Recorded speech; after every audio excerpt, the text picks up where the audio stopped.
BS Grewal का problem 11.2 का question number 4 को सॉल्व करेंगे। क्वेश्चन है हमारा y अपॉन में x into d y by d x is equals to under root 1 plus x square plus y square plus x square into y square.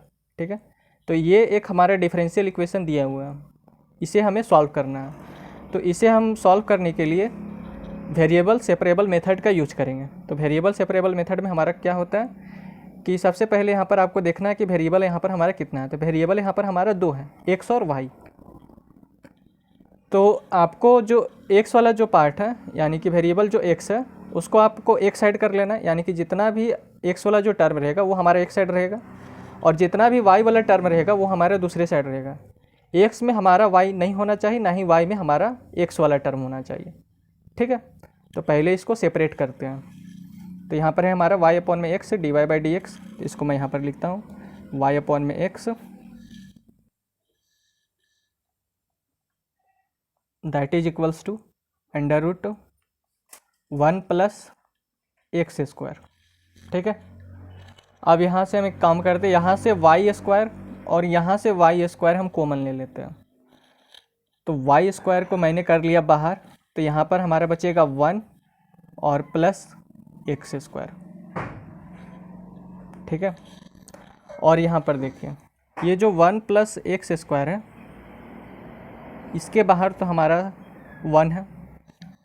ठीक है, तो यहाँ से हम 1 प्लस एक्स स्क्वायर और यहाँ से 1 प्लस एक्स स्क्वायर हम कॉमन लेके कर लेंगे बाहर। तो इसको हम लिख सकते हैं that is equals to under root 1 plus x square यहाँ से और 1 प्लस एक्स स्क्वायर यहाँ से हमने ले लिया कॉमन।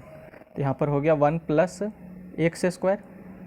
तब यहाँ पर अंदर में हमारा बचेगा यहाँ पर 1 और यहाँ पर वाई स्क्वायर। तो यहाँ पर बचेगा 1 प्लस वाई स्क्वायर।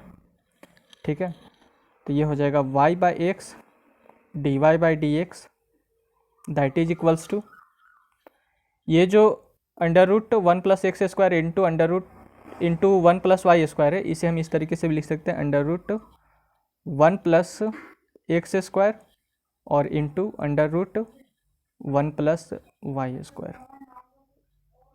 ठीक है, अब इधर देखिए, इधर हमारा एक्स डी एक्स है और ऊपर में हमारा वाई डी वाई है। तो ये जो under root 1 plus y square है इसे हम इधर लेके आ जाते हैं और एक्स डी एक्स को उधर लेके चल जाते हैं, तो हमारा सेपरेट हो जाएगा। ठीक है, तो यहाँ पर लिखते हैं वाई डी वाई और ये जो under root 1 plus y square है इधर यहाँ पर मल्टीप्लाई में है तो इक्वल्स टू के इधर आएगा, तो ये हमारा डिवाइड में हो जाएगा। तो ये हो जाएगा 1 प्लस वाई स्क्वायर। ठीक है, इधर हो जाएगा x into x d x को इधर लेके गए तो x into under root 1 plus x square और into d x.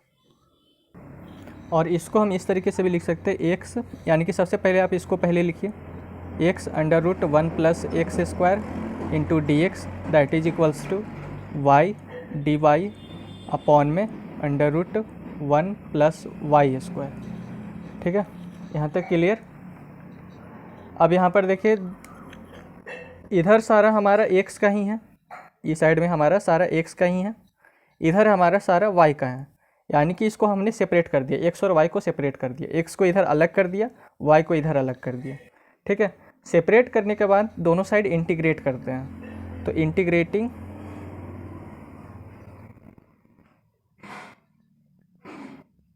On both side, तो यहाँ हो जाएगा integration of x into under root 1 plus x square और into d x that is equals to यहाँ पर हो जाएगा इंटीग्रेशन वाई डी वाई और अपॉन में under root 1 plus y square.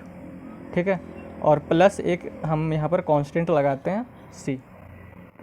Okay, अब इसका है सो हम डायरेक्ट इंटीग्रेशन नहीं कर सकते, ना ही हम इसका डायरेक्ट इंटीग्रेशन कर सकते हैं, क्योंकि वैसा हमारा कोई इंटीग्रेशन में फॉर्मूला ही नहीं होता है जिसका हम यहाँ पर अप्लाई कर पाएँ। तो सबसे पहले इसको और सिंप्लीफाई आपको करना पड़ेगा, ये वाला जो है इसको आपको और सिंप्लीफाई करना पड़ेगा। तो हम एक काम करते हैं, ये जो 1 प्लस एक्स स्क्वायर है इसे हम लेट कर लेते हैं u। तो put 1 plus x square is equals to u। अब इसको डिफरेंशिएट करते हैं विथ रिस्पेक्ट टू u। ठीक है, ये हमारा u है, इसको डिफ्रेंशिएट करते हैं विथ रिस्पेक्ट टू यू, तो ये हो जाएगा d1 अपॉन में dx प्लस dx² अपॉन में, यहाँ पर विथ रिस्पेक्ट टू यू कर रहा हूँ तो यहाँ पर u आएगा, ये du that is equals to du upon में du। अब यहाँ पर x का फंक्शन है और इसका डिफ्रेंशिएशन हो रहा है विथ रिस्पेक्ट टू यू, तो x है हमारा, तो इसका differentiation with respect to x ही होगा, ना कि विथ रिस्पेक्ट टू यू, तो इसको तो पहले मॉडिफाई करना पड़ेगा। और यहाँ 1 का डिफ्रेंशिएशन हो जाएगा 0, क्योंकि कांस्टेंट का डिफ्रेंशिएशन होता है हमारा 0। इसे हम लिख सकते हैं d अपॉन में dx, एक dx हम ऊपर में भी लिखते हैं और ये जो du है नीचे में, इसको नीचे में ही रहने देते हैं, तो ये dx से ये dx कैंसिल होगा, तो यहाँ पर हमारा d अपॉन में du बचेगा। अब ये जो x² है हम यहाँ पर लिखते हैं, ठीक है, that is equals to du upon में du। तो x² का डिफ्रेंशिएशन हो जाएगा हमारा 2x और ये dx अपॉन में du, और यहाँ पर हो जाएगा du अपॉन में du, ठीक है। तो यहाँ से du और यहाँ से du आप कैंसिल कर दीजिए। अब यहाँ पर देखिए, यहाँ पर हमारा आ रहा है x इंटू डी एक्स, तो यहाँ से x dx हम निकाल लेते हैं, तो ये जो 2 है इसे हम इधर लेके आते हैं, तो x dx is equals to हो जाएगा du अपॉन में 2, ठीक है। अब ये जो 1 प्लस वाई स्क्वायर है इसे हम लेट कर लेते हैं भी, यानी कि put 1 plus y square is equals to भी। अब इसको डिफ्रेंशिएट करेंगे हम विथ रिस्पेक्ट टू भी, तो यहाँ हो जाएगा d1 अपॉन में dv प्लस dy² अपॉन में dv that is equals to dv upon में dv। अब 1 का यहाँ पर डिफ्रेंशिएशन हो जाएगा 0। अब यहाँ पर जो फंक्शन है वो हमारा y का फंक्शन है और इसका डिफ्रेंशिएशन हो रहा है विथ रिस्पेक्ट टू भी, तो y का डिफ्रेंशिएशन हमारा होगा विथ रिस्पेक्ट टू y, ना कि विथ रिस्पेक्ट टू भी, तो पहले इसको मॉडिफाई करना पड़ेगा। तो हम इसे लिख सकते हैं d अपॉन में dy, और एक dy हमने ऊपर लिखा और ये जो dv नीचे में ये मैंने यहाँ पर लिखा, तो ये dy से ये dy कैंसिल हो जाएगा, तो यहाँ पर हमारा d अपॉन में dv बचेगा जो कि ऊपर में है, और ये y² को हम यहाँ पर लिख रहे हैं, ठीक है, और ये dv अपॉन में dv। अब y² का डिफ्रेंशिएशन हो जाएगा विथ रिस्पेक्ट टू y, तो ये हो जाएगा 2y, क्योंकि यहाँ पर हम ये वाला फॉर्मूला यूज कर रहे हैं डिफ्रेंशिएशन का, ये d by d x of x का पावर n होता है, तो ये जो n है हमारा यहाँ पर आता है और x का एक पावर कम हो जाता है। तो उसी तरीके से यहाँ पर जो 2 है ये हमारा नीचे में आ गया, और y का एक पावर कम होगा तो 2 - 1 तो 1 हो जाएगा, ठीक है। और dy अपॉन में dv that is equals to dv upon में dv। अब एक dv से ये dv हमारा कैंसिल हो गया, ठीक है। अब यहाँ पर देखिए हमारा यहाँ पर y dy आ रहा है, तो ये जो 2 है इसे हम इधर लेके आते हैं, तो y dy is equals to हो जाएगा हमारा dv अपॉन में 2। अब इतना जो कुछ हमने निकलाया है उसे ले जाकर यहाँ पर पुट कर देना है, तो यहाँ पर integration x into d x है, ठीक है, x इंटू डी एक्स है, तो x इंटू डी एक्स के स्थान पर आप लिखिए du अपॉन में 2। अब ये जो √1 प्लस x² है, तो 1 प्लस x² को आपने माना है u, तो ये हो जाएगा √u that is equals to, यहाँ पर देखिए y dy है, तो y dy को आप लिखिए dv अपॉन में 2, तो इंटीग्रेशन और dv अपॉन में 2। अब यहाँ पर नीचे में है √1 प्लस y², तो y² 1 प्लस y² को आपने माना है v, तो ये हो जाएगा 1 अपॉन में √v और ये प्लस c, ठीक है।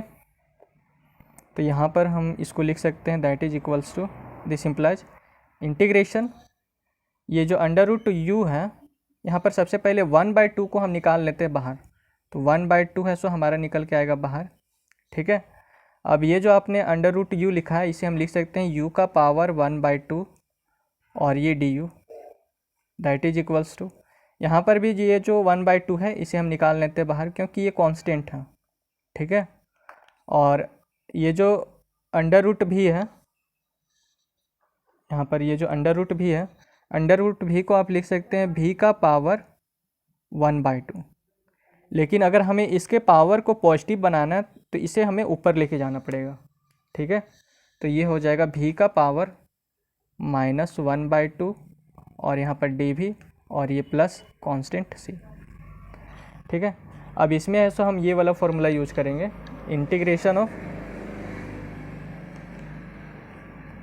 x का पावर n dx होता है हमारा x का पावर n + 1 और अपॉन में n+1।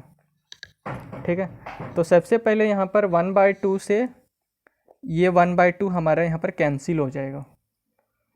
ठीक है, अब ये जो u का पावर 1/2 है, इसमें हम ये वाला फॉर्मूला यूज़ करेंगे। तो जैसे x का पावर है ना, तो यहाँ पर x का पावर n+1 हो गया, अपॉन में n+1 हो गया। तो यहाँ पर u का पावर 1/2 है, तो ये हो जाएगा u का पावर 1/2 और एक +1। ठीक है, और नीचे में जैसे यहाँ पर ऊपर में n+1 हुआ था, तो नीचे में n+1 आ गया था हमारा। तो यहाँ पर 1/2 + 1 हुआ है, तो यहाँ पर नीचे में आ जाएगा 1/2 और +1, that is equals to. Same इसमें भी हमारा ये वाला फॉर्मूला यूज होगा। तो यहाँ पर हमें एक +1 खाली करना है, तो v का पावर -1/2 और +1 और अपॉन में -1/2 और +1 और ये प्लस c। तो इन दोनों को सबसे पहले हम यहाँ पर सॉल्व कर लेते हैं। तो यहाँ पर है 1/2 और +1, तो यहाँ हो जाएगा 1/2 और +1। तो यहाँ पर 2 मैंने एलसीएम ले लिया, यहाँ पर हो जाएगा 1 और यहाँ पर 2, तो ये हो जाएगा 3/2। ठीक है, यहाँ पर है -1/2 और +1, तो इसका मैंने एलसीएम ले लिया 2, यहाँ -1 और +2, तो इसका हो जाएगा 1/2। ठीक है, तो यहाँ पर u का पावर 1/2 + 1 है, तो इसको हम लिख सकते हैं u का पावर 3/2 और ये नीचे में हमारा 3/2 हो जाएगा, दैट इज इक्वल्स टू। यहाँ पर हो जाएगा v का पावर, ये जो -1/2 और +1 है, इसको मैंने यहाँ पर सॉल्व किया, तो 1/2 निकल के आया। यहाँ पर हो जाएगा 1/2 और नीचे में भी हो जाएगा 1/2 और ये +c। यहाँ तक क्लियर। अब ये जो 2 है, इस 2 से हमारा कैंसिल हो जाएगा। ठीक है, अब यहाँ पर देखिए ये जो 3 है वो यहाँ पर हमारे डिवाइड में है, तो इसे हम इक्वल्स टू के इधर लेके जाएंगे, तो ये इसके साथ मल्टीप्लाई करेगा, साथ ही इसके साथ मल्टीप्लाई करेगा। तो यहाँ पर हो जाएगा दिस इम्प्लाइज u का पावर 3/2 और ये बना देगा यहाँ पर दैट इज 3 इंटू v का पावर 1/2 और ये +3c। अब u है सो हमारा है, u हमारा है 1 + x², तो u के स्थान पर हम पुट करेंगे 1 + x² को। ठीक है, तो यहाँ पर हो जाएगा 1 + x² और रेज़ टू दी पावर 3/2 और v है सो हमारा है 1 + y², तो ये हो जाएगा 1 + y²। तो इसको आप लिख सकते हैं 3 इंटू 1 + y² और रेज़ टू दी पावर 1/2 और ये +3c को आप एक नया कांस्टेंट दे दीजिए, इसे आप बड़ा सी दे दीजिए। ठीक है, यहाँ तक क्लियर। और अब आप ये जो वाला जो पार्ट है इसको आप इधर लेके आइए, तो यहाँ हो जाएगा 1 + x² और रेज़ टू दी पावर 3/2 -3 और 1 + y² और रेज़ टू दी पावर 1/2। ठीक है, -3 और 1 + y² raise to the power 1/2 और ये कांस्टेंट c। और इसे आप लिख सकते हैं यहाँ पर मैं लिख दे रहा हूँ। ठीक है, तो इसको आप लिख सकते हैं अंडर रूट, ये जो यहाँ पर 1/2 है। ठीक है, तो 1/2 को आप लिख सकते हैं अंडर रूट और यहाँ पर हो जाएगा 1 + x² और रेज़ टू दी पावर 3। ये जो 3 है, 3 के साथ मल्टीप्लाई में है 1/2। ठीक है, 3 के साथ यहाँ पर मल्टीप्लाई में है 1/2। आप इसको इस तरीके से समझिए, 3 इंटू 1/2 है यहाँ पर। ठीक है, तो 1/2 को आप लिख सकते हैं अंडर रूट और 1 + x² और ये जो 3 है पावर में यहाँ पर रहेगा। ठीक है, और साथ में ये जो है -3 और इसको आप लिख सकते हैं अंडर रूट 1 + y²। 1 + y² का पावर 1/2 को आप लिख सकते हैं under root 1 + y², that is equals to c। और यही है सो आपका रिक्वायर्ड सॉल्यूशन हो जाएगा। ओके, तो अगर आपको यह वीडियो अच्छा लगा हो तो चैनल को सब्सक्राइब, वीडियो को लाइक और अपने दोस्तों के साथ शेयर जरूर करें। धन्यवाद।